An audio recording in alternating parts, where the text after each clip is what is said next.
بسم اللہ الرحمن الرحیم ربی ادخلنی مدخل صدق واخرجنی مخرج صدق واجعل لی من لدنک سلطانا نصیرا۔ حاضرین گرامی، آج کی اس گفتگو کا مقصد نفسیات انسانی کا مختصر جائزہ لینا اور یہ جاننے کی کوشش کرنا ہے کہ علم نفسیات کس حد تک ہمارا معاون ہو سکتا ہے راہ تصوف پر چلتے ہوئے۔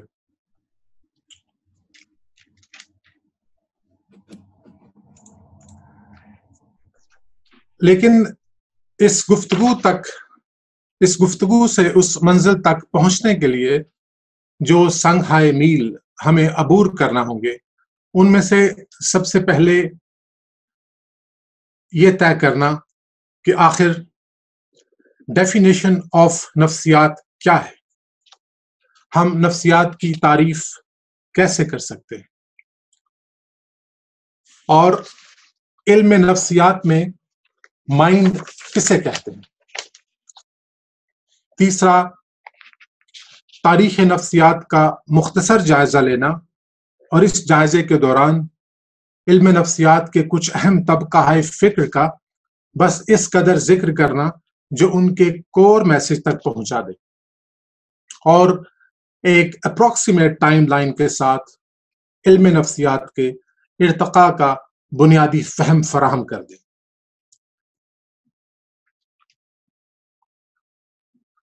چوتھا مقصد کہ جدید علم نفسیات کو نفس انسانی سے کیا مطلوب و مقصود ہے۔ یہ بڑی اہم بات ہوگی جس پہ ہم گفتگو کریں گے، اور اسی گفتگو کے بعد جو ہمارا لاسٹ ہدف ہوگا کہ اس علم کو، قرآن کا جو علم ہے نفس کے بارے میں، اس کو تصوف کی راہ پر چلنے والے اور اس راہ پر چلانے والے کس طرح بروئے کار لا سکتے ہیں، اور یہ کہ قرآن کو نفس انسانی سے کیا مطلوب۔ تو سب سے پہلے ہم ڈیفینیشن کی طرف آتے ہیں۔ نفسیات کی تعریف وقت کے ساتھ تغیر پذیر رہی ہے۔ اس کی وجہ ماہرین نفسیات کا زاویہ نظر، ذاتی رجحان، علم کی ترقی اور بدلتے ہوئے بہتر انداز تحقیق رہے ہیں۔ لیکن آج کی گفتگو کو کسی قسم کی ڈسٹریکشن سے دور رکھنے کے لیے میں نے ایک ڈیفینیشن کا انتخاب کیا ہے جو اس دور کے بڑے اہم سائیکالوجسٹ رچرڈ گراس کی کتاب سے میں نے لیا ہے، جس کا نام ہے science of mind and behaviour. یہ بڑی ہی سادہ ڈیفینیشن ہے اگر آپ غور کریں کہ psychology is the study of the mind. لیکن ایک بات ذہن میں رکھیے کہ مائنڈ کی اسٹڈی ناممکن ہے جب تک ہم انسانی رویوں کا بھی ساتھ ساتھ مطالعہ نہ کریں۔ تو میں اس کو پھر دہرائے دیتا ہوں کہ we are talking about definition of psychology, اور اس کی definition we agree for the discussion today. Psychology is the study of the mind, mind human mind. دو کہ ہم کچھ اینیملز پہ بھی ایکسپیریمنٹ کرتے ہیں جو انسانوں پہ نہیں ہو سکتے، just to understand the behaviour. اور دوسری بات یہ کہ جب ہم مائنڈ کو اسٹڈی کرتے ہیں تو بیسیکلی ہم ہیومن بیہیویئر کو اسٹڈی کرتے ہیں۔ اور ایک بات جو اس لیے اہم ہے اگین کہ کسی قسم کی ڈسٹریکشن نہ ہو کہ روح ہمارا ٹاپک نہیں ہے، ہم روح پہ بات نہیں کر رہے، ہم صرف ذہن انسانی پہ بات کر رہے ہیں اور اس کے مطالعے سے پہ، اور یہ کہ ذہن انسانی کیا ہے۔ نیکسٹ اسٹیپ، جیسے میں نے بھی کہا کہ واٹ از ہیومن مائنڈ، آخر ذہن انسانی ہے کیا؟ تو اس کی ڈیفینیشن بڑی ڈرا دینے والی لمبی چوڑی ڈیفینیشن ہے، لیکن اگر آپ غور کریں تو اس میں سب کچھ کور کیا گیا ہے۔ یہ اگر آپ ایک لفظ پہلے یاد کر لیں، کمپلیکس آف فیکلٹیز، یہ ایک شعبوں کا، کافی سارے شعبوں کا اجتماع ہے جو کہ انوالو ہوتے ہیں پرسیپشن میں، کہ آپ کسی چیز کو دیکھ کے کیا پرسیو کرتے ہیں، پھر اس کو یاد رکھتے ہیں، پھر اس کو توجہ دیتے ہیں، اس کو ایویلیویٹ کرتے ہیں، and then you make a decision. So you receive an information, you're able to retain that information, you process that information, and you consider and evaluate that information. Then you arrive at a decision, a choice. ٹھیک ہے؟ تو in another way, mind جو ہے، اب دیکھیے وہ choices ہوگی، لیکن میں نے کہا تھا کہ انسانی رویوں کا مطالعہ کیے بغیر ہم آگے نہیں جا سکتے. تو یہ کہتے ہیں کہ mind is in some sense reflected. اس کا اظہار ہوتا ہے کن چیزوں میں؟ پرسیپشنز میں، جذبات میں، یادداشت میں، اور وہ خواہشیں جو پیدا ہوتی ہیں ہمارے اندر، اور مختلف قسم کے انداز دلیل جو ہم استعمال کرتے ہیں وہ، اور ہمارے جو ڈرائیو موٹیوز ہوتے ہیں، انتخاب ہوتے ہیں، شخصیت کے کچھ پہلو ہوتے ہیں، اس طرح ہمارا لاشعور بھی. It's a huge definition. لیکن just to give you a flavor کہ ہیومن مائنڈ میں کیا کیا ہوتا ہے. I will try to make it more easy to understand as we move on. اس کے بعد میں نے کہا تھا کہ ہم دیکھیں گے کہ تاریخ کیا ہے مائنڈ کے ذہن کی، اور دوسری بات کہ آپ نے یہ فیصلہ کر لیا کہ mind is the study of the psychology, the study of human mind. پھر آپ نے یہ فیصلہ کر لیا کہ مائنڈ یہ ہے، اور ان معلومات کی بنیاد بہت ساری تحقیق اور علم ہے. لیکن یہ مائنڈ ہے کہاں؟ اس سے پہلے کہ ہم اس کا مطالعہ کریں، we need to decide where is this mind.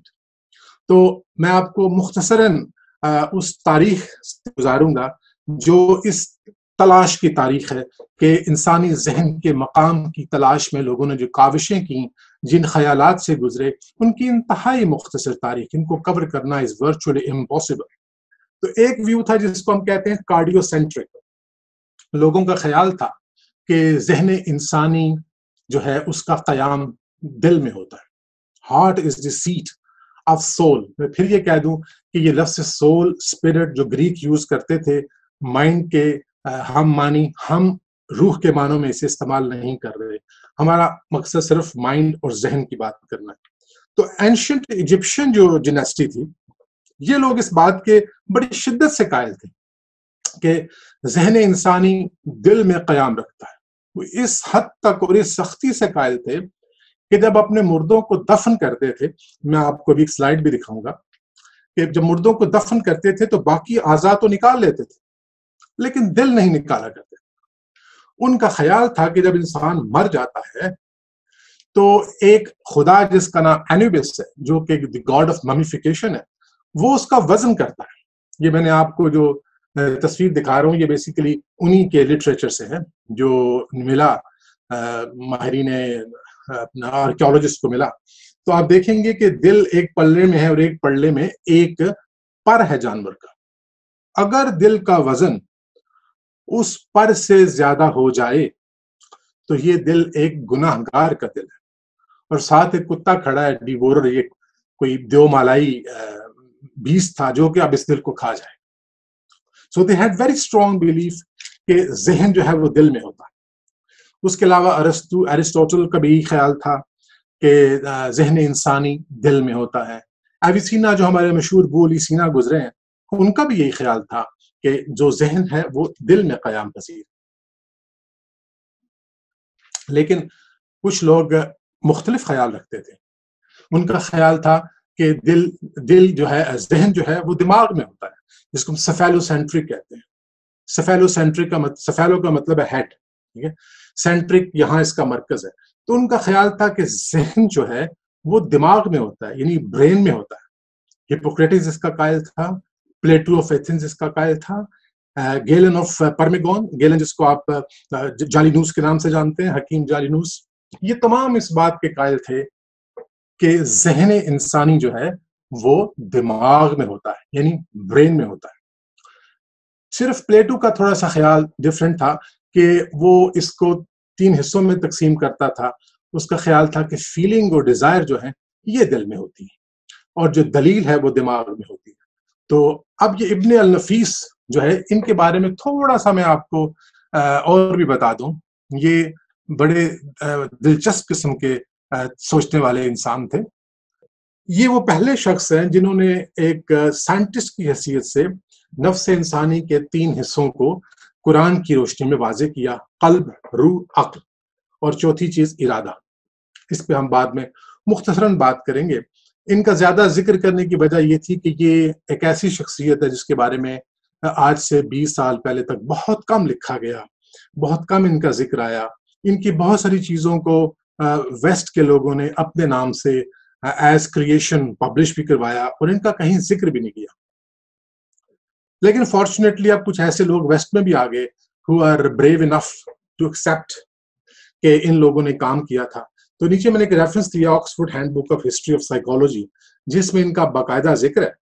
اس کے علاوہ جو لنگز میں سرکولیشن ہوتی ہے بلڈ کی، سب سے پہلے ابن النفیس نے اس کو ڈسکرائب کیا تھا۔ تو اس کا موضوع سے تعلق نہیں، میں نے کہا آپ کی دلچسپی کے لیے بتا دوں کہ ابن النفیس we can be proud of history, ٹھیک ہے جی۔ تو آگے چلتے ہیں جی۔ امام راضی کا ذکر کیے بغیر تو یہ گفتگو شاید ممکن نہ ہو کہ امام راضی جو تھے وہ اس خیال کے قائل تھے جو میں نے پہلے عرض کیا کہ انسان جو ہے اس کی 3 سولز ہیں، ٹرائی پارٹڈ سولز ہے۔ ایک ریشنل ہے جو کہ سوچتی ہے، اور ایک ایموشنل ہے، اور ایک جو ہے وہ فزیکل ڈیزائر ہے۔ دیکھیے they were all thinking on the same lines، لیکن they were kind of thinking and reasoning۔ ان کے پاس کوئی سائنٹیفک ایویڈنس نہیں تھے، کوئی کلینکل ریسرچ نہیں تھی، کوئی ایکسپیریمنٹل سائیکالوجی نہیں تھی، کوئی ایسی امیجنگ ٹیکنیکس نہیں تھی جیسی آج کل ہے، MRI ہے، پوزیٹرون امیشن ٹوموگرافی، ایسی کوئی چیز ان کے پاس نہیں تھی۔ They were just thinking and reasoning and they were moving in the right direction slightly differently۔ تو انہوں نے کہا کہ تیسرا جو ہماری روح ہے یا ہمارا سول کا حصہ ہے، میں پھر بتا دوں کہ ہماری مراد اس سے مائنڈ ہے، ٹھیک ہے، وہ ریزائڈ کرتی ہے جگر میں یا معدے کے پاس۔ اگر آپ انڈین یوگا میں چلے جائیں تو اس کو سولر پلیکسس کہتے ہیں۔ there are many different theories about it، لیکن ان کا خیال تھا مختصر کہ 3 لاجک، ایموشن اور فزیکل ڈیزائر۔ تو لاجک سر میں ہے، ایموشن دل میں ہے، اور فزیکل ڈیزائر جو ہے وہ پیٹ کے پاس، جگر کے پاس۔ آگے بڑھتے ہیں جی۔ اب دیکھنا یہ ہے کہ ہم نے یہ فیصلہ تو کر لیا کہ دماغ ہے کیا، ٹھیک ہے، کہ اس کے حصے بھی ہم نے اس پہ گفتگو کر لی اور یہ کہاں پہ لوکیٹڈ ہے۔ تو میں یہ عرض کر دوں کہ جو جدید تحقیق ہے اس کو ریفیوٹ کرنا از آلموسٹ امپاسبل، کیونکہ اگر دماغ کے کسی حصے کو ہم کاٹ دیں اور اس کی نسبت سے جو کام یا جو فنکشن موسوم ہے وہ ہونا بند ہو جائے، تو دس از اے ڈائریکٹ ایویڈنس کہ دماغ جو ہے اس حصے کو کنٹرول کرتا ہے۔ اگر کسی کی فرنٹل لوبیکٹمی کر دی جائے، فرنٹل لوب برین کا نکال دیا جائے، تو اس کی پرسنالٹی اگر ڈیمینش ہو جائے یا ڈیلیٹ ہو جائے تو ثابت ہو جائے گا کہ یہ چیزیں یہاں پہ کام کرتی ہیں۔ تو لہٰذا ذہن کا جو قیام دل میں ہونا ہے، یہ ایسی چیز نہیں ہے کہ جس پہ کوئی جھگڑا کیا جا سکے۔ اب جو دلچسپ بات یاد رکھنے کی ہے کہ بہت ساری، بلکہ تقریباً تمام سائنسز جو ہیں انہوں نے فلسفے کی کوکھ ہی سے جنم لیا ہے۔ It was a journey from unknown to known۔ تو نفسیات بھی فلسفے ہی سے اس کا اوریجن ہے، اور ہم دیکھیں گے کسی بھی کام کے بارے میں اگر آپ نے تحقیق کرنی ہو تو ایک بڑا اگریڈ پروٹوکول ہے کہ آپ دیکھتے ہیں کہ ماضی میں اس پہ کیا کام ہوا، آج کل اس پہ کیا ہو رہا ہے، آپ اس کا انالیسس کرتے ہیں، دین یو ایڈ اور یو پریڈکٹ۔ تو ہم دیکھتے ہیں کہ اس پہ پہلے کیا کام ہوا تھا۔ تو ہم اس کو پری سائنٹیفک ایرا کہتے ہیں، جب سقراط، افلاطون اور رینے ڈیکارٹ جو تھے، ان کا خیال تھا کہ دماغ اور ذہن، یا دماغ اور جسم کہہ لیں، جسم کیا کہ مراد ان کی ذہن دماغ ہی تھا، کیونکہ ٹانگ میں تو ذہن نہیں ہو سکتا۔ تو ان کا خیال تھا کہ یہ سیپریٹ اینٹیٹیز ہیں۔ تو ذہن جو ہے وہ جسم سے علیحدہ فنکشن کرتا ہے، کوئی اس کی میٹافزیکل فارم ہے جو دکھائی نہیں دیتی، اس کو ڈوئلزم کہتے تھے۔ اور دوسرا ان کا خیال تھا کہ ہم جو موروثی طور پر جو چیزیں لے کر پیدا ہوتے ہیں، جو صلاحیتیں لے کر پیدا ہوتے ہیں، وہ ڈومینیٹنگ ہوتی ہیں، اور جو تربیت ہے وہ اس پہ غلبہ نہیں پا سکتی۔ تو ان کے خیال میں نیچر اوور نرچر کا ایک آئیڈیا تھا۔ ارسطو اور جان لاک جو تھے ان کا خیال تھا کہ یہ دونوں کنیکٹڈ ہیں، علیحدہ نہیں ہیں، اس لیے ان کو مونسٹ بھی کہتے تھے.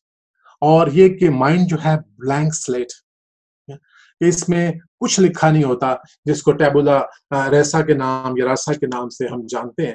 تو ان کا خیال تھا کہ نرچر اوور نیچر، کہ آپ جو تربیت کرتے ہیں، جو سکھائے جاتے ہیں، جس چیز کی آپ نقالی کرتے ہیں، ہم آگے دیکھیں گے کہ امیٹیشن ایجوکیشن کس طرح ہمیں کنڈیشن کرتی ہے.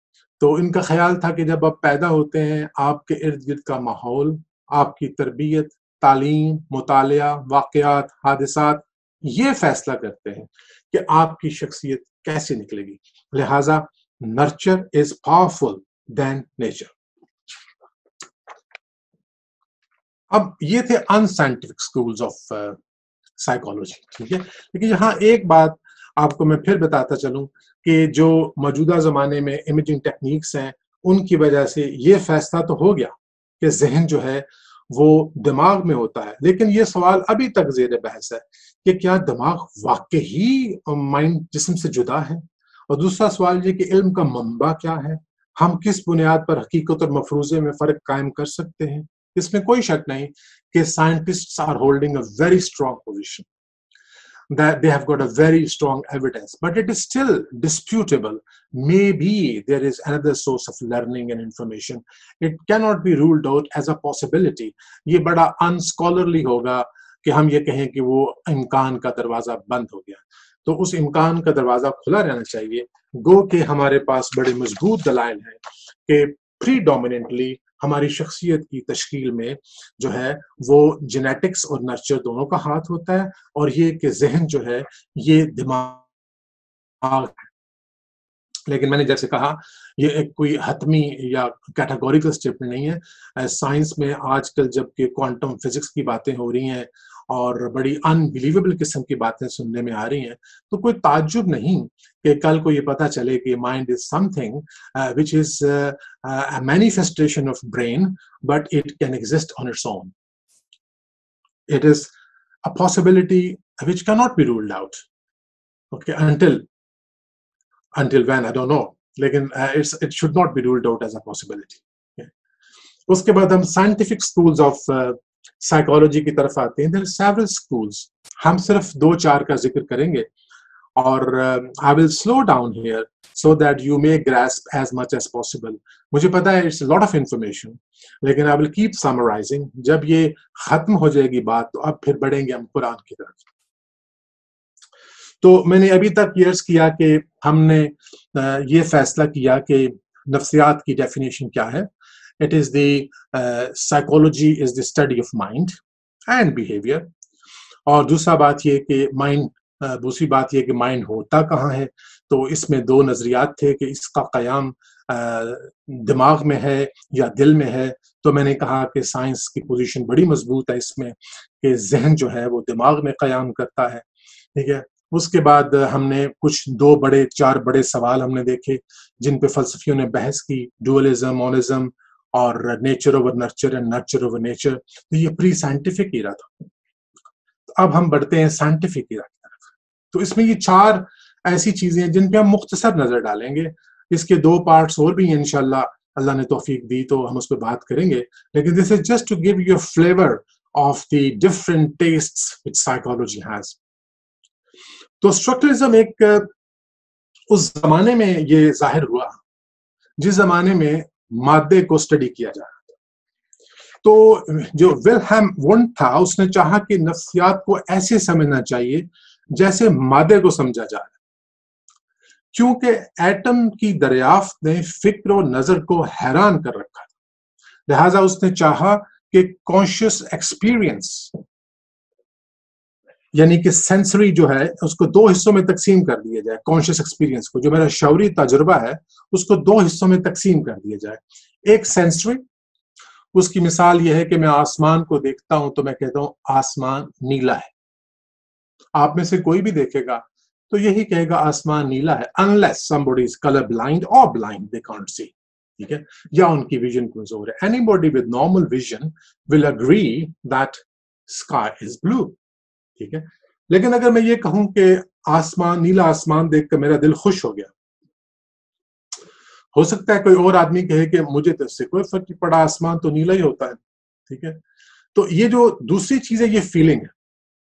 پہلی سینسری انپوٹ ہے، یوں سمجھ لیں لفظ سینسری میں نے کر دیا سینسیشن کی جگہ، وہ اس لیے کہ یہ ایزی ٹو انڈرسٹینڈ ہے کہ آپ آنکھوں سے جو دیکھتے ہیں، کانوں سے جو سنتے ہیں، یہ تمام چیزیں ایسی ہیں کہ ان کی تصدیق کی جا سکتی. اگر میں کہوں کہ مجھے ایک آواز آ رہی ہے جو کہہ رہی ہے کہ باز آ جاؤ، آپ سے کہوں کہ آپ سنو، آپ کو بھی یہی آواز آئے گی انلیس کہ ہم میں کوئی ڈیف ہے یا کسی کو ہیلوسینیشنز ہو رہی ہیں، تو نارمل آدمی وہ آواز سنے گا. لہٰذا یہ جو انپٹ ہے سینسری، اس کی تصدیق ہو سکتی ہے، یہ ریپروڈیوسیبل ہے، فالسیفائیبل ہے، یہ حقیقت ہے. دوسری چیز جو مجھے فیلنگ ہوئی ہے، باز آ جاؤ، میں سن کے سمجھوں، شاید میں جو کوئی کام کر رہا ہوں مجھے اس سے روکا جا رہا ہے، تو ممکن ہے ایک بندہ کہے وہ کہہ رہے ہیں پاس آ جاؤ. ٹھیک ہے. اس کو اگر آواز سمجھ نہیں آئی تو یہاں سینسری میں بھی کچھ پرابلم ہو سکتے ہیں، لیکن مور اور لیس اٹس ریلائبل. لیکن جو فیلنگ پیدا ہوتی ہے اندر میں وہ ڈفرینٹ ہو سکتی ہے. تو ولہیم نے یہ کہا، یہ امپورٹنٹ بات یاد رکھیے گا کیونکہ اس سے اگلا سکول پیدا ہوا. ولہیم نے کہا کہ ہمیں فیلنگز کو اسٹڈی کرنا چاہیے، لیکن فیلنگز کو کیسے اسٹڈی کرنا چاہیے؟ انٹروسپیکشن، خود بینی، کہ میں آپ سے پوچھوں کہ آپ میں کیا محسوس کر رہے ہیں، پھر کسی دوسرے سے پوچھوں کہ آپ کیا محسوس کر رہے ہیں. گویا محسوسات کا مطالعہ انٹروسپیکشن، فیسیلیٹیٹڈ انٹروسپیکشن سے کیا جائے. یا میں خود بتاؤں کہ میں ایسا فیل کر رہا ہوں، اس کو دیکھ کے، اس کو دیکھ کے ایسا فیل کر رہا ہوں. تو آپ خود سوچئے کہ اگر آپ کسی موڈ آپ کا ڈیفرنٹ ہو تو کیسے یہ کامیاب ہو سکے گا؟ تو اس کا جو بنیادی آلہ تحقیق و تفتیش تھا وہ انٹروسپیکشن تھی، خود بینی. لیکن جو اگلا شخص آیا، جے بی واٹسن، اس کا اعتراض بڑا ہی وزنی تھا. اس نے کہا کہ خود بینی کے نتائج کی تصدیق یا تردید نہیں ہو سکتی. خوشی میں، غم میں، جوانی میں، بڑھاپے میں، تعلیم کی کمی اور زیادتی سے، معاشرتی فرق سے ایک ہی حسیاتی تجربے کی تشریح مختلف بھی ہو سکتی ہے، اور تجربے کو بیان کرنے والا دانستہ یا نادانستہ بھی غلط تشریح کر سکتا ہے. تو this was a very valid objection. اس لیے اس نے ایک سولوشن پیش کیا. سولوشن اس نے یہ پیش کیا کہ بجائے اس کے کہ آپ فیلنگز کو اسٹڈی کریں، آپ بیہیویئر کو کیوں نہیں اسٹڈی کرتے کہ میں دیکھوں کہ یہ شخص بیہیو کیسے کر رہا ہے، how is this person behaving, اور پھر اس بیہیویئر سے سمجھنے کی کوشش کروں کہ what is behind that behaviour. ٹھیک ہے. اسی طرح کوئی اور بندہ بھی اس بیہیویئر کو آبزرو کر سکتا ہے، تیسرا بندہ بھی کر سکتا ہے. تو ہم کہہ سکتے ہیں کہ یہ جو آبزرور کا ویریبل ہے وہ کتنا ہے، کیا یہ آبزرور ڈیپینڈنٹ ہے یا یہ آبزرور انڈیپینڈنٹ ہے. ہم اس کی بہت سارے طریقوں سے لوگوں کے رویے کو دیکھ کر نتائج اخذ کر سکتے ہیں. تو اس نے کہا کہ بجائے اس کے کہ ہم سادہ لفظوں میں یاد رکھیے کہ ولہیم وونٹ کا خیال تھا کہ آپ محسوسات کو خود بینی سے دیکھیں اور تجربات لوگوں کے سنیں اور ان سے نتائج اخذ کریں. لیکن جے بی واٹسن کا کہنا تھا کہ یہ ایسا نہیں ہو سکتا. It's not possible to confirm or to disagree with your findings because یہ سارا سبجیکٹو ہے. اس کے بجائے تم یہ دیکھو کہ لوگ کر کیا رہے ہیں، ان بہت سارے لوگ دیکھیں کہ یہ کیا کر رہا ہے، وہ کیا کر رہا ہے. اس سے جو اسکول پیدا ہوا نا، اس کا نام تھا بیہیویئرزم. I will slow down even more کیونکہ یہ ایک بڑا سینٹرل پوائنٹ ہے آج کی ہم گفتگو آگے لے کے جائیں گے قرآن اور تصوف کی طرف.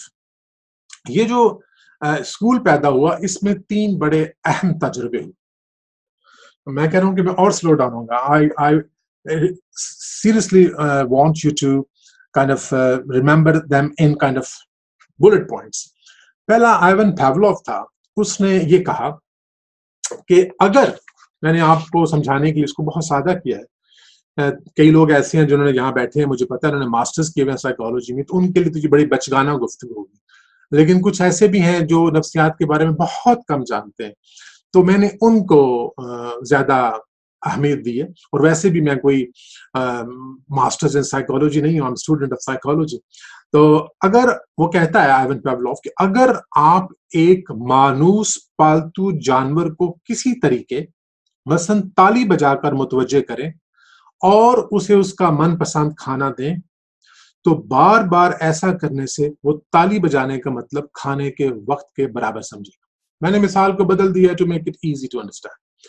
اور جو سلائیوا اس کے منہ میں گوشت کو دیکھ کے پیدا ہوتا ہے یا اپنے من پسند کھانے کو دیکھ کے پیدا ہوتا ہے، وہ تالی بجانے سے ہو جائے گا۔ تو یہ جو تبدیلی ہوگی اس کے جسم میں، فزیولوجی میں، اس کی فیلنگ میں، اس کے ریئیکشن میں، صرف اس آواز سے، ابھی کھانا نہیں آیا، ابھی آواز آئی ہے، اس کو ہم کہیں گے کلاسیکل کنڈیشننگ۔ تو بار بار ایسا کرنے سے وہ اس کا عادی ہو جائے گا۔ تو it's a kind of learning. Learning کیسے ہوئی ہے؟ دو ایونٹس کو، دو انسیڈنٹس کو آپ نے ایسوسیٹ کر دیا کہ جب وہ آتے ہیں تو یہ ہوتا ہے۔ تو اب اگر وہ آئیں تو وہ نہ بھی ہو تو ہم سمجھیں گے کہ ایسا ہوتا ہے، ٹھیک ہے؟ یہ جو ایسوسیشن ہے اس کو کلاسیکل کنڈیشننگ کہتے ہیں، اور یہ پوری زندگی آپ دیکھتے ہیں ارد گرد سیاستدان بھی قوم کے ساتھ یہی کرتے ہیں، کلاسیکل کنڈیشننگ، کچہری میں ان کے کام کراتے ہیں، ان کی ضروریات کو پورا کرتے ہیں۔ اس کو اگر آپ نیگیٹولی یوز کریں تو it's kind of an exploitation of people's needs which is done at a very large level, mass level، ٹھیک ہے؟ لیکن اگر ویسے آپ لرننگ کے ٹول پہ سمجھیں تو اس کی بہت ساری مثالیں ہیں، اس کا تو یہاں وقت نہیں ہے۔ I think you can understand what I'm trying to say۔ تو دوسری طرف جو دوسرا آدمی تھا بی ایف اسکنر، یہ جو زیادہ آپ کو سلیم اور بغیر داڑھی کے نظر آ رہے ہیں، انہوں نے کہا جی کہ اگر آپ کسی کو ان کی کسی حرکت پہ انعام دیں، ریوارڈ دیں، تو وہ حرکت بار بار کرتے ہیں، اور اگر ان کو سزا دیں تو آہستہ آہستہ وہ کام نہیں کرتے یا ریلکٹنٹ ہوتے، اور ایک وقت ایسا بھی آ سکتا ہے کہ وہ کام چھوڑ ہی دیں۔ تو اس کو آپرینٹ کنڈیشننگ کہتے ہیں، آپرینٹ کنڈیشننگ، کہ اس کو نیگیٹو اور پازیٹیو ری انفورسمنٹ بھی کہتے ہیں۔ تو ایک بچے نے اچھا کام کیا، آپ نے اس کو کہا جی یہ چاکلیٹ آپ کی، اس نے پھر وہ اچھا کام کیا، آپ نے کہا ہم آپ کو باہر بھی لے کے جائیں گے، میکڈونلڈ لے کے جائیں گے۔ تو بچے کو آپ نے کائنڈ آف ایک ریوارڈ چکر میں ڈال دیا۔ دوسرا یہ کہ آپ نے کہا کہ اگر آپ نے کام نہ کیا تو ہم میکڈونلڈ نہیں جائیں گے۔ تو یہ خیال جو ہے وہ اس کو کرنے پہ مجبور کر سکتا ہے، but is negative reinforcement. اور اگر نہ پڑھنے پہ آپ اس کو سزا دیں بار بار تو یہ نیگیٹو ری انفورسمنٹ ہوگی، but outcome will be positive. So slightly many variations possible۔ اور جو اگر وہ بالکل کوئی کام چھوڑ دے، اگر ایک بچہ سپوز گالی دیتا ہے، ابھی کسی سے سیکھ لی ہے، تو آپ جو وہ گالی دیتا ہے تو آپ اس سے بات نہیں کرتے once twice، invariably whenever he uses that inappropriate word, you don't talk to him. Gradually he stops using that word. You don't say anything, you just don't talk to him۔ اس کو ہم کہیں گے ایکسٹنکشن ہوگی، وہ behaviour جو ہے وہ ختم ہو گیا۔ اور تیسری جو بات ہے، میں نے عرض کیا تھا کہ یہ اسکول اس لیے امپورٹنٹ ہے کہ ہم اس سے ریلیٹڈ کچھ باتیں کریں گے اور بھی۔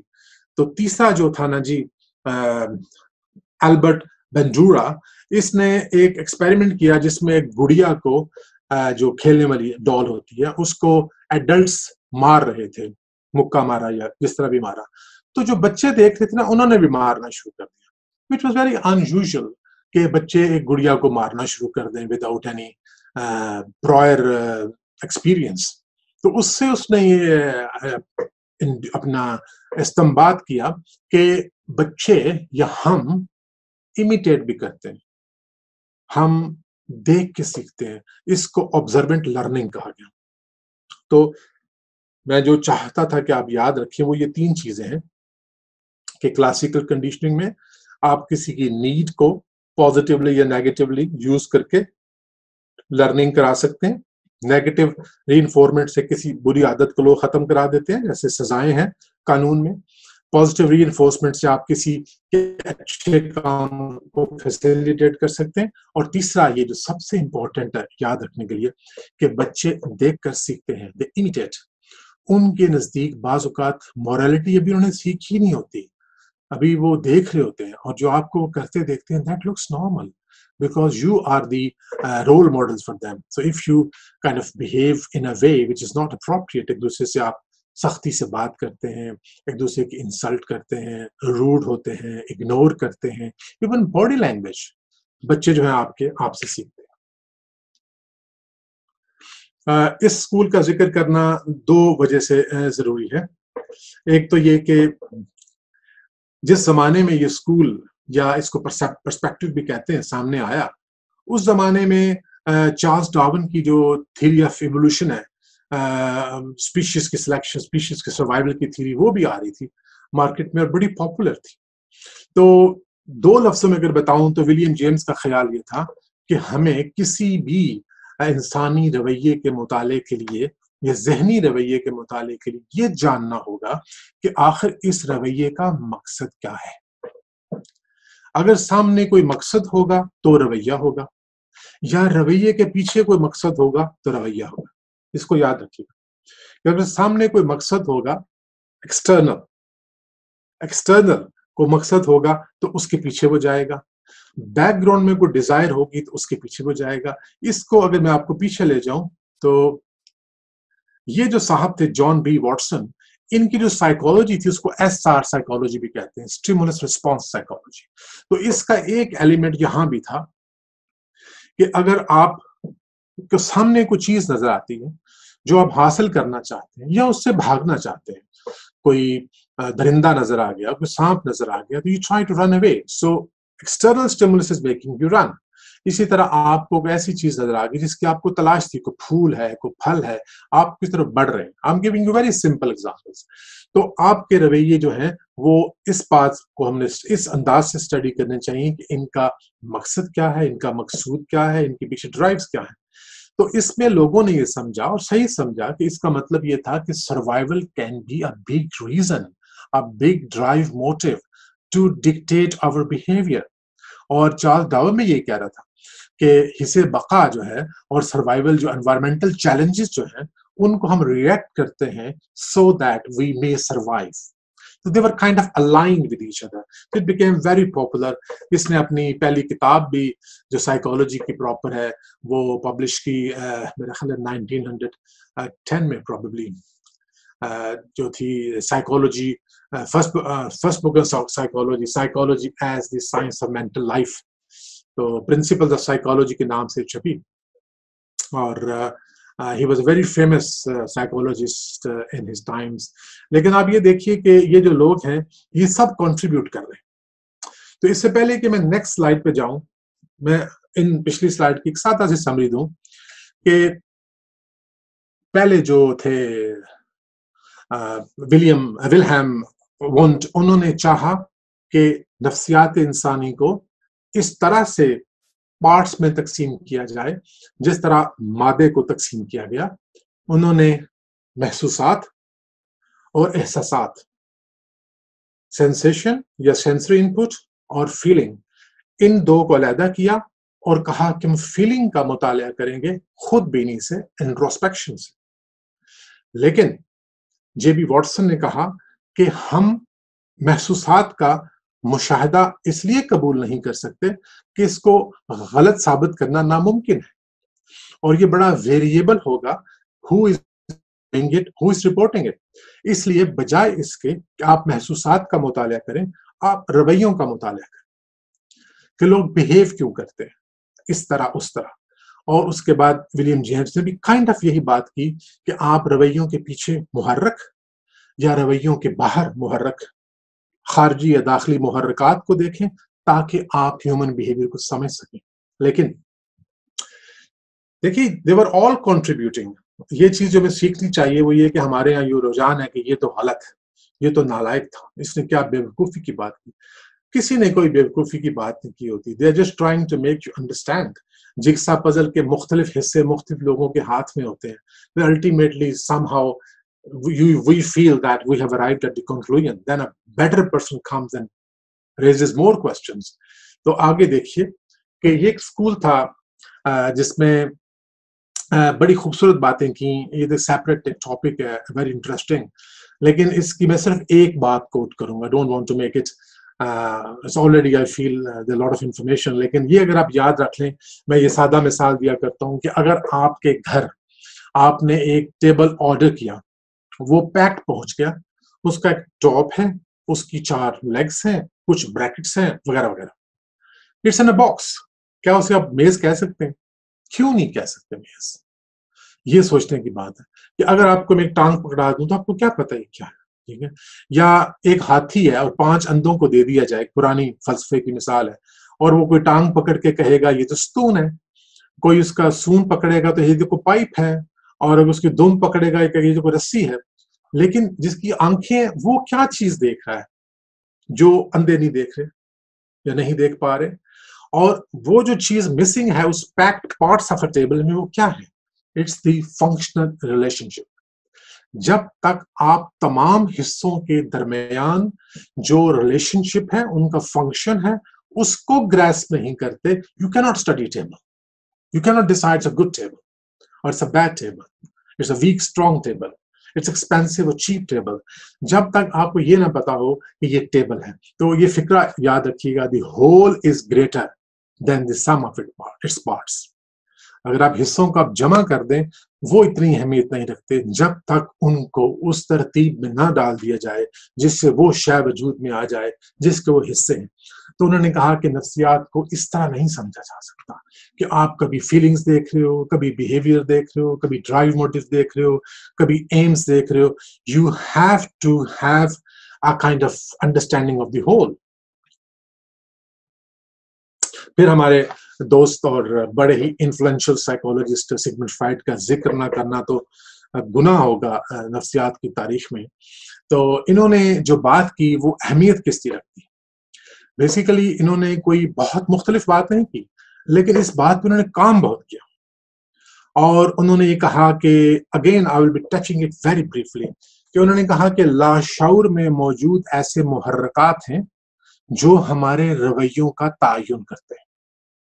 اس کے علاوہ ہمارے اندر کانفلکٹس ہیں جو ہمارے رویوں کا تعین کرتے ہیں، ہماری بیماریوں کا تعین کرنا کے باعث ہوتے ہیں، اور ان کانفلکٹس کے ریزولوشن سے بہت ساری بیماریاں ختم ہو سکتی ہیں. یہ جو سائیکو اینالیٹک تھیری تھی نا ان کی، اس کی وجہ سے ایک اپروچ سامنے آئی جس کو ہم سائیکو ڈائنامک پرسپیکٹو کہتے ہیں، جس جو آج کل علاج کے لیے استعمال ہوتا ہے. Again this is not a lecture on psychology, اور don't expect me to cover psychodynamic, نہ میں خود اس کا ایکسپرٹ ہوں، اور ویسے بھی اس کو کور کرنا it's hell of a job. لیکن آپ اتنا ذہن میں رکھیں کہ سگمنڈ فرائڈ کا یہ کہنا تھا کہ ہمارے لاشعور میں موجود جو خیالات ہیں، جو پرانی یادیں ہیں تلخ و شیریں، کچھ صحرا ہیں پیاس کے، کچھ جنگل ہیں انتقام کے، کچھ یادیں ہیں محرومیوں کی، وہ ہماری شخصیت کو اچھا یا پلیزنٹ یا ان پلیزنٹ بناتی ہیں. اور اگر ہم ان کو ریزالو کر لیں تو we can feel better, we can perform better.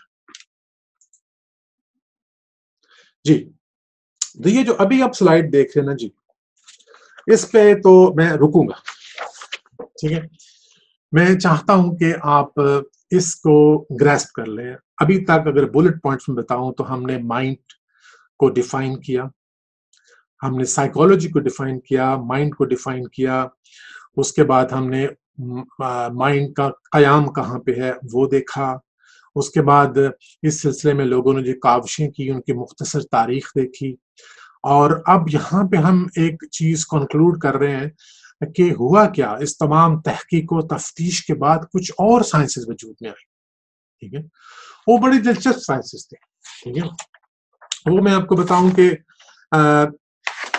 یہ اوپر لفظ لکھا ہوا ہے ٹرائنگ، اس کو ٹرائنگ برین، آپ ٹرائیون کہہ لیں، مجھے کوئی اعتراض نہیں، لیکن اس کا پروننسیشن ٹرائنگ برین ہے. اس کا مقصد کیا ہے؟ اس کا مقصد یہ ہے کہ یہ ہے نٹ شیل اس بات کا جو ابھی تک میں نے کی ہے. تو اس کو اگر آپ سمجھیں گے اور سمجھ لیں گے تو will be comfortable when we'll be looking at the Quranic saying about self and what mystics have to say, how to approach. تو اس میں یہ ہے کہ جو سبجیکٹس جنہوں نے ہیلپ کی ہے اس میں ایک نیورو فزیولوجی ہے جس کا کام یہ ہے کہ وہ یہ دیکھتی ہے کہ ہاؤ نیورونز ورک، ٹھیک ہے. اس کے بعد ہے کہ امیجنگ ٹیکنیکس آ گئیں، مثلا اگر کوئی غصے میں ہے تو ہم اس کا امیج لیں تو دماغ کا کون سا حصہ ہے جہاں پہ زیادہ سرکولیشن ہوتی ہے، جب کوئی خوش ہے تو کہاں پہ فیلنگس جاتی ہیں، اور جب کوئی خوش ہے تو اس کا کون سا نیورو ٹرانسمیٹر زیادہ ہوتا ہے، جیسے ڈوپامین ہے، سیروٹونین ہے، یہ جو نیورو ٹرانسمیٹرز ہیں یہ موڈ کو افیکٹ کرتے ہیں. اور سرپرائزنگلی اگر کسی کو ایسا نیورو ٹرانسمیٹر انجیکٹ کر دیا جائے جو کہ خوشی کا باعث ہوتا ہے تو دے ول فیل ویری ہیپی. تو بعض لوگوں میں بعض اوقات کچھ نیورو ٹرانسمیٹرز ڈیفیشینٹ ہوتے ہیں تو ہم ان کو ایسی دوائیاں دیتے ہیں اینٹی ڈپریسنٹس جو ان کے لیولز بڑھاتی ہیں تو دے فیل بیٹر. ٹھیک ہے, وہ ان کا کوئی, لیکن یہ ہوتا کیسے ہے؟ ایک تو یہ ہے کہ کسی میں ویسے ایسی انوملی موجود ہے, کچھ ایسی ڈیزیزز ہیں وہ جینیٹیکلی ڈٹرمن ہوتی ہیں, جیسے آٹزم ہے, اسکیزوفرینیا ہے. لیکن یہ جو لیکچر آج کا ہے اس پہ ہم ان پہ بات نہیں کریں گے. یہ انشاءاللہ اگر اللہ نے توفیق دی تو پارٹ 2 میں we'll touch all those common conditions. لیکن یہاں میں اس کا ذکر صرف اس لیے کر رہا ہوں کہ آپ کو یہ پتہ چل جائے کہ بعض بیماریاں ایسی ہیں جن میں ایسے نقائص ہوتے ہیں جو کہ ڈی این اے میں ہو سکتے ہیں, کچھ ہمارے جینز میں ڈیفیکٹ ہو سکتے ہیں جس کی وجہ سے ہمیں پراپر ٹریٹمنٹ چاہیے ہوتا ہے. لیکن بہت سارے ذہنی امراض ایسے ہیں جن کے پیچھے بڑا ہاتھ ہمارے بچپن کے تجربات, ہماری negative emotions, the way we think, the way we have been treated, یہ ساری چیزیں مل کے ان کا تعین کرتی ہیں. لیکن یہ جو سلائیڈ ہے اس میں اگر آپ دیکھیں تو سب سے نیچے ریپٹیلین برین, یہ چھپکلی کا دماغ, لیزرڈ برین اس کو کہہ رہے ہیں, یہ سروائیولسٹ ہے. ان میں محبت نہیں ہوتی, بہت ہی کم مشاہدات ہیں کیا مدرلی لو کے, بلکہ سانپ اپنے بچے خود کھا جاتے ہیں. ان ریپٹائلز میں یہ آبزرو کیا گیا ہے کہ یہ اپنے بچوں کو بھی کھا جاتے ہیں کچھ ان کی اسپیشیز. یہاں جو لینگویج ہے وہ باڈی سینسیشنز ہیں, impulses.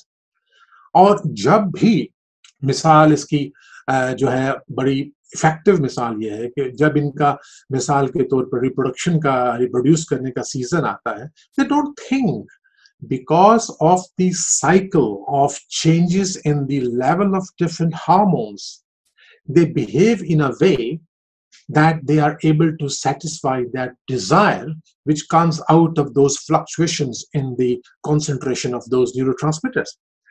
Once the season is over, they forget about it. They don't develop a relationship with the other lizards. They don't become friends. So they have just fulfilled a desire which is reflection of that neurotransmitter levels. تو یہ جو مظاہر ہیں, یہ مظاہرہ جو ہوا ہے یہ مائنڈ کی ایگزیبیشن ہے. This is exhibition of the reptilian mind. اسی طرح اگر آپ ان کو لڑتے دیکھیں بڑی لیزرڈز کو, تو جیسے مگرمچھ لڑتے ہیں, تو you can see the way they fight, the way they eat, the way they compete. This is reflection, مظاہر ہے ان کے دماغ پہ.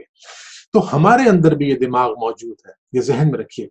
یہاں سے ہم نے وہ قرآن کی ساری گفتگو کو ہے لنک کرنا ہے کہ یہ جو ہمارا ریپٹیلین دماغ ہے, it is after survival at any cost.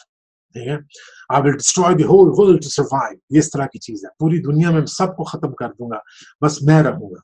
رب کہہ دے اہو جی وا چلے, سن روے نہ کوئی جہان اندر. ایک دنے مرے ایک راتی مرے, رونق لگی روے قبرستان اندر. ربا سارے جگ مر جاوے, کلے پھریے اسی اس جہان اندر. This kind of feeling ان میں پیدا ہوتی ہے. They are so much involved in their own self. They would like everybody to go to ensure I survive. Okay? تو اس کو آپ یاد رکھیے گا کہ یہ ایک دماغ ہے. اس کے آگے ایک دماغ آتا ہے, یہ میمیلین برین ہے. یہ بچوں کو دودھ پلاتے ہیں, بچوں سے محبت کرتے ہیں, ان کی پرورش کرتے ہیں. آپ نے کبھی دیکھی ہوگی, جو مجھے یہ منظر چونکہ بچپن کا یاد ہے میں اس کو سناتا ہوں, کہ جب گائے کا بچہ اس سے چھن جائے تو جس دیوانگی سے وہ بھاگتی ہے پھٹی آنکھوں کے ساتھ, اور جو ہی اس کو بچہ مل جاتا ہے تو جس طرح سے وہ آواز نکالتی ہے اور جس طرح سے ٹچ کرتی ہے اپنے بچے کو, تو that is limbic system.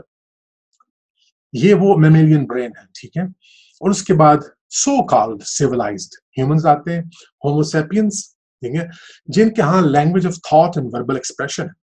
They're supposed to be intellectual and they should have better behavior, they should have self-awareness, they should have conscious thought. Supposed to be. ہوتی ہے کہ نہیں ہوتی, we'll talk about it. تو اب آپ کو modern sciences اور جو لیٹسٹ انفارمیشن ہے اس کی بنیاد پہ